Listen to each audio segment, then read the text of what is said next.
Kapag nahuli mong nagtataksil sa iyo ang partner mo, huwag mo siyang bibigyan ng option mamili sa pagitan mo o sa kanyang kalaguyo. Dahil ang pagtataksil sa isang relasyon ay hindi isang laro na kung sino pa ang nanloko, siya pa ang may pribilehiyong mamili kung saan siya mas mananalo. Ang gawin mo, ang sarili mo ang papiliin mo. Kung ipaglalaban mo pa ba kung ano meron kayo, o kung bibitiw ka na at ikaw na ang lalayo. Pero itong tandaan mo, yung partner mong manloloko, nagdesisyon na pagtaksilan ka sa simpleng dahilan na dun siya masaya.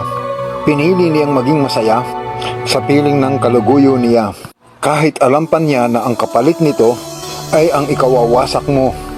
Remember that there is no valid reason for cheating, and cheating is never a mistake. It's a conscious decision that people make.